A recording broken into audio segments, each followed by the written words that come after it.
नमस्कार दोस्तों, मैं हूं तरुण उपाध्याय और कल हमने डिस्कस किया था ग्रेविटेशन वाले चैप्टर के क्वेश्चंस को। उसमें लास्ट के जो 2-3 क्वेश्चंस थे वो बहुत ज़बरदस्त क्वेश्चंस थे। हालांकि उनका ये है कि पीजीटी स्तर के क्वेश्चंस थे, वो पीजीटी लेवल के क्वेश्चंस थे। टीजीटी में आमतौर पे ऐसे क्वेश्चन नहीं पूछे जाते जिसमें 3-4 फॉर्मूले लगाने के बाद आंसर आए, है ना, क्योंकि टाइम कम होता है। लेकिन वो मैं आपको इसलिए बता रहा हूँ ताकि आपकी अंडरस्टैंडिंग थोड़ी सी क्लियर हो जाए कि हाँ भाई, बड़े क्वेश्चनों को ऐसे सॉल्व किया जाता है ना। तो कल वो चैप्टर हम कंप्लीट कर चुके थे। आज हम आपके सामने हैं ग्रेविटेशनल के और सारे क्वेश्चंस लेके। तो चलिए देखो, पहला क्वेश्चन है, ये बिल्कुल बेसिक क्वेश्चन है। आमतौर पे बिल्कुल देखो, जो क्वेश्चन आपके सामने हैं बिल्कुल वही क्वेश्चन पूछे जाते हैं टीजीटी के अंदर, बिल्कुल ऐसे ही आसान से। लेकिन इसमें भी आप देखना, ये 4-5 क्वेश्चन है और इसमें भी आप गलती कर देंगे। अगर मैं आपसे कहूँ कि 4 क्वेश्चन का आंसर दे दो तो आप इसमें गलती कर जाएंगे। वो बिल्कुल इसी तरीके से डिज़ाइन किए जाते हैं वो क्वेश्चन। तो देखो क्या है question, the atmosphere is held due to earth by. Hindi में क्वेश्चन कुछ इस प्रकार है कि हमारे पृथ्वी का जो वातावरण है, जो वायुमंडल है, वो किस वजह से है। तो 4 ऑप्शन दे रखे हैं। विंड्स, हवाओं की वजह से है, नंबर 2 ग्रेविटी की वजह से है, नंबर 3 बादलों की वजह से है, नंबर 4 किसी की वजह से नहीं है। मैं आपको देता हूँ 5 सेकंड का टाइम, फटाफट से कमेंट सेक्शन में लिख दीजिए कि किसकी वजह से है। 1 2 3 4 5, टाइम अप। तो एटमॉस्फेयर जो है वो किसकी वजह से है, वो है ग्रेविटी की वजह से। क्यों? क्योंकि हम जानते हैं जो इसके वेलोसिटी होती है वे होती है √2GRE। किस पे डिपेंड कर रही है? जी पे, ठीक है। तो इसका करेक्ट ऑप्शन इज ग्रेविटी। अगला क्वेश्चन है, if the distance between 2 masses is doubled the gravitational attraction between them. यानी हिंदी में क्वेश्चन कुछ इस प्रकार है कि यदि 2 द्रव्यमानों के बीच की दूरी को दोगुना कर दिया जाता है तो उनके बीच लगने वाले बल का मान हो जाएगा। ऑप्शन 1 इज डबल्ड, दोगुना हो जाएगा, बिकेम 4 टाइम्स, 4 गुना हो जाएगा, रिड्यूस टू हाफ, आधा हो जाएगा, रिड्यूस टू क्वार्टर, 1/4 हो जाएगा। फिर से मैं आपको 5 सेकंड का टाइम देता हूं, फटाफट से हमें आंसर करिए कमेंट सेक्शन में। 1 2 3 4 5, टाइम अप। तो देखो ये कैसे निकलेगा, हम क्या जानते हैं, हम जानते हैं F is inversely proportional to R²। ये कहाँ से आया है? F = Gm1m2 upon R²। बाकी चीज को हमने कांस्टेंट मान लिया है R। तो क्या हो गया पूरा फॉर्मूला, F1/F2। ये मैं आपको बता चुका हूं। अगर इस तरीके की वैल्यू लिखी होती है तो इन्हें कैसे लिखते हैं? F1/F2 R2² अब वो क्या कह रहे हैं कि इसको डबल कर दिया गया है R1 को। जब R1 को डबल करेंगे तो R2² बाई कितना हो जाएगा? 2 दूनी 4, तो कितना हो जाएगा फोर्स? 1/4, ठीक है। फोर्स कितना हो जाएगा पहले से? 1/4। तो इसमें क्या आ जाएगा? बिकेम 4 टाइम्स, ठीक है। Reduce to, sorry, became to 4 times नहीं आएगा, इसमें आएगा रिड्यूस टू क्वार्टर, ठीक है। समझ में आ गया कि नहीं? पूरा सॉल्व करूं? फिर से देख लो, यही देख लो, F = Gm1m2 अपॉन R² होता है कि नहीं?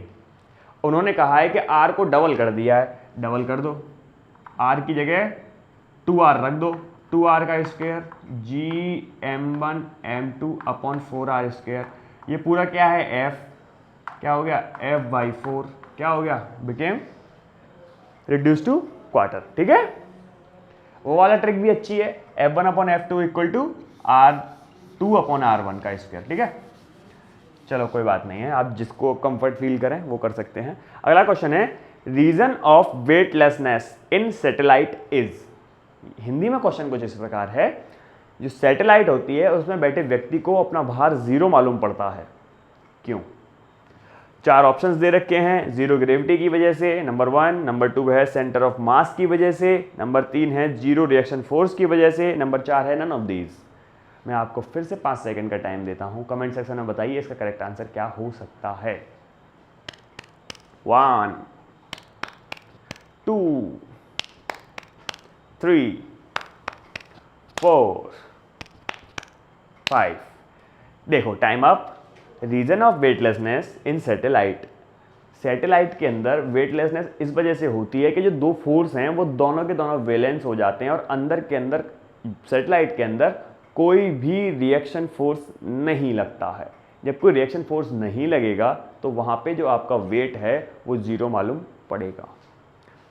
तो इसमें कौन सा ऑप्शन करेक्ट है? Zero gravity is not correct answer, क्योंकि सैटेलाइट ग्रेविटी के अंदर भी घूमती हैं, इसलिए ये आंसर नहीं है। समझ रहे हैं ना? ज़ीरो ग्रेविटी क्यों नहीं है आंसर? क्योंकि ग्रेविटी जो अर्थ की है वो ज़ीरो इतनी ही पास पे नहीं हो जाती है। सैटेलाइट तो बहुत बहुत पास में भी है ना? जहाँ सैटेलाइट घूम रही है वहाँ ग्रेविटी जीरो थोड़े है। सेंटर ऑफ मास से कोई लेना देना नहीं है। Zero reaction force is the correct answer. ठीक है, अगला है the force of gravitation is. ये बहुत अच्छा क्वेश्चन है, बहुत अच्छा क्वेश्चन है, आने की उम्मीद मैं जता सकता हूँ क्योंकि इसके अंदर बहुत अच्छा कंसेप्ट लग रहा है। The force of gravitation is, जो ग्रेविटेशन फोर्स है वो किस तरीके का है? नंबर 1 रिपल्सिव, क्या वो प्रतिकर्षणात्मक है? नंबर 1 इलेक्ट्रोस्टैटिक, क्या वह विद्युत चुम्बकीय है? नंबर 3 कंजर्वेटिव, क्या वह संरक्षी है? नंबर 4 नॉन कंजर्वेटिव, क्या वो असंरक्षी है? अब हमने क्या पढ़ा है? हमने पढ़ा है कि जो फोर्स होता है ग्रेविटेशनल वो अट्रैक्शन होता है, लेकिन अट्रैक्शन इसमें कोई ऑप्शन है नहीं, इसलिए ये क्वेश्चन बहुत अच्छा है। तो आप कमेंट सेक्शन में बताइए क्या हो सकता है। मैं 5 सेकंड का टाइम आपको फिर से देता हूँ, फिर मैं बताता हूँ इसका करेक्ट आंसर क्या है। 1 2 3 4 5। Your time is up. इसका आंसर है, आप देखो कैसे पता करेंगे। मैं आपको एक चीज़ बता चुका हूँ, जब मैंने जस्ट फोर्सेस के बारे में बताना शुरू किया था तो वहाँ मैंने आपको एक बात बताई थी, वो बात थी all centre force are conservative. बताई थी जितने भी केंद्रीय बल हैं वो सब के सब कंजर्वेटिव हैं। और कैसे पता करेंगे कि ये फोर्स कंजर्वेटिव है कि नहीं है? कैसे पता करेंगे कि ये फोर्स सेंट्रल है कि नहीं? तो मैंने आपको बताई थी all those forces which have direction. जिन फोर्सेस के अंदर एक दिशा होती है, जिन बल के अंदर एक दिशा होती है, वो सारे के सारे केंद्रीय बल के उदाहरण हैं। और वो सारे के सारे फोर्सेस यानी all central forces are conservative. वो सारे के सारे केंद्रीय बल कंजर्वेटिव होते हैं, संरक्षी होते हैं। इसका मैंने आपको एग्जाम्पल भी बताया था। सेंट्रीपिटल फोर्स, उसकी एक दिशा होती है केंद्र की तरफ, तो ये कैसा बल हो गया? केंद्रीय। क्योंकि ये केंद्रीय है इसलिए संरक्षी बल होगा। फिर मैंने आपको एक और फोर्स बताया था इलेक्ट्रोमैग्नेटिक फोर्स यानी विद्युत आकर्षण बल। उसकी भी एक दिशा होती है negative to positive, positive to negative, ऐसे जो होती है ना, यानी पॉजिटिव की बाहर की तरफ, पॉजिटिव नेगेटिव की अंदर की तरफ। इसकी ये दिशा है, इसलिए ये एक सेंट्रल फोर्स है। क्योंकि ये एक सेंट्रल फोर्स है इसलिए एक कंजर्वेटिव फोर्स है। अब ग्रेविटेशनल की बात करें तो ग्रेविटेशनल की भी एक डायरेक्शन होती है बड़े वाले मास से छोटे वाले मास की अट्रैक्शन की तरफ, है ना? बड़ा वाला मास छोटे वाले को अट्रैक्ट करेगा, यानी इसकी एक दिशा हो गई। क्योंकि इसकी एक दिशा हो गई, ये एक सेंट्रल फोर्स हो गया। क्योंकि ये एक सेंट्रल फोर्स है इसलिए ये एक कंजर्वेटिव फोर्स है। ठीक है, तो इसका आंसर है कंजर्वेटिव। ये अब याद रखेंगे आप। तो ये बिल्कुल इजी वाले क्वेश्चंस थे जो कि कंसेप्चुअल थे। मैं इसलिए लेके आया हूँ क्योंकि कभी कभी बच्चा कंफ्यूज हो जाता है ना? तो आप मुझे ईमानदारी से बताइए क्या ये चारों आपको आते थे या इनमें से कितने आपको करेक्ट आते थे? अब मैं इसको रफ करके 1-2 न्यूमेरिकल और कराऊंगा, फिर वीडियो को खत्म करेंगे। ठीक है, इसका स्क्रीनशॉट ले लीजिए अगर आप लेना चाहें तो।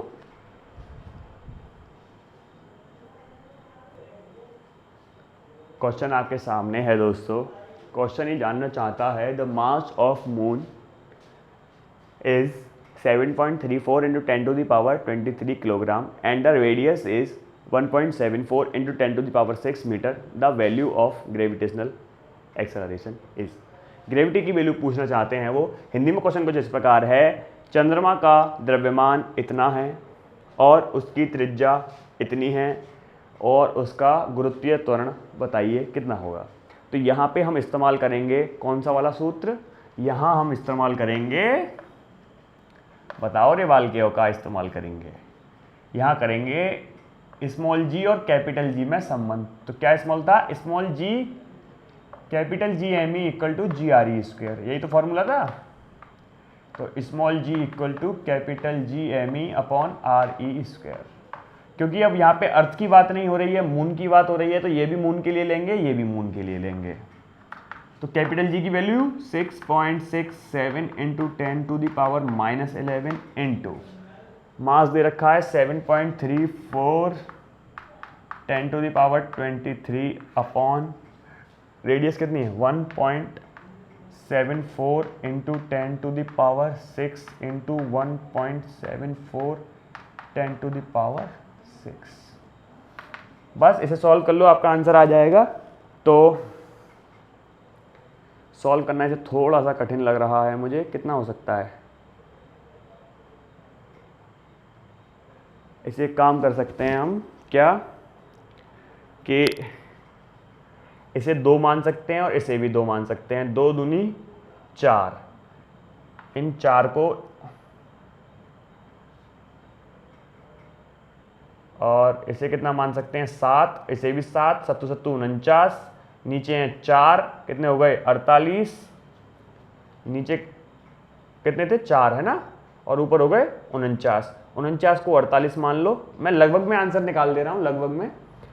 तो कितना हो जाएगा 16 नहीं 12, लगभग 12 इंटू 10⁻, कितनी हो जाएगी 6 और 6 12, तो ये है 12 जब ऊपर जाएगी इसके साथ जुड़ जाएगी 23 हो जाएगी माइनस की, और 23 ही किसकी है प्लस की, तो ये सब कट जाएंगे, कितना आ जाएगा लगभग 12। मतलब एक लगभग में आंसर निकाल रहा हूँ मैं आपको, ठीक है। थोड़ा बहुत ऊपर नीचे हो सकता है क्योंकि कैलकुलेशन बहुत टफ है, आमतौर पे ऐसी कैलकुलेशन आती नहीं है, पता नहीं क्यों गधों ने ऐसी दे दी है, ठीक है। तो ये आंसर आ गया। मीटर पर सेकंड स्क्वायर भी लिख सकते हैं, और इसका एक और मात्रक होता है क्या, जो खास तौर पे पूछ लिया जाता है, न्यूटन पर केजी। इसे याद कर लेना आप, न्यूटन पर केजी भी इसी का जो है यूनिट है, न्यूटन पर केजी, इसे आप याद कर लेना, क्योंकि कभी कभी वो आपको घुमा सकता है न्यूटन पर केजी कह के, ठीक है। तो ये है, ऐसे क्वेश्चन होता है। अब समझ गए कि स्मॉल जी और कैपिटल जी में रिलेशन वाला फॉर्मूला कहाँ पे इस्तेमाल होता है, वो ऐसे सवालों में इस्तेमाल होता है, ठीक है। एक नया क्वेश्चन लेके आपके सामने हाजिर होता हूँ थोड़ी ही देर में।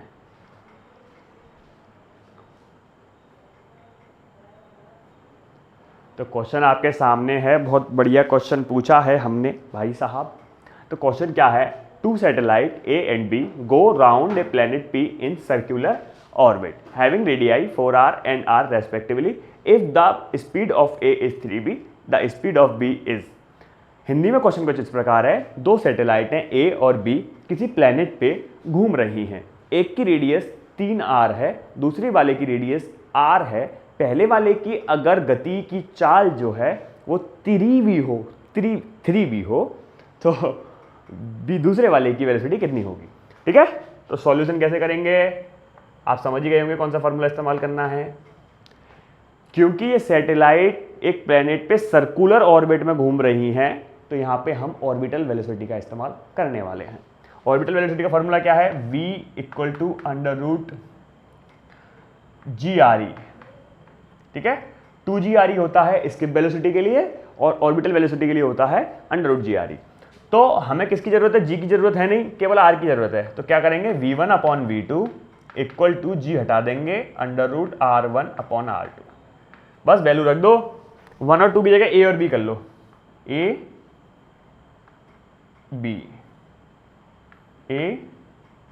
b।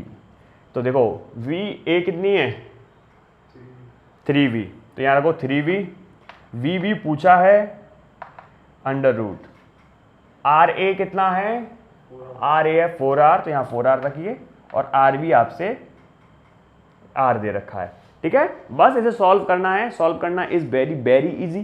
कैसे करेंगे, r से r cancel out, 3v/vv equal to कितना 2 बाहर आ जाएगा, ठीक है। अच्छा स्पीड ऑफ b पूछिए, हाँ सही है। तो v कितनी आ जाएगी, 2 नीचे आ जाएगा 3/2v,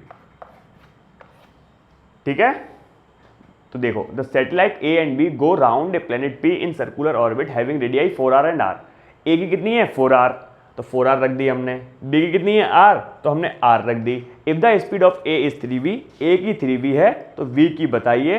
2 आ जाएगा यहाँ, v जाएगी यहाँ, 2 आ जाएगा यहाँ, v ये 3v/2v। क्लियर है मामला? क्लियर है कि नहीं? तो ये है सैटेलाइट पे आपके क्वेश्चन, और क्वेश्चन मैं आपको अगली वीडियो में बताऊंगा। आज के लिए इतना ही। मेरी तबीयत थोड़ी सी खराब हो रही है। मिलेंगे नेक्स्ट वीडियो में। मैं तरुण उपाध्याय, मिलते हैं नेक्स्ट वीडियो में। तब तक के लिए चैनल को सब्सक्राइब करिए, शेयर करिए, फैला दीजिए।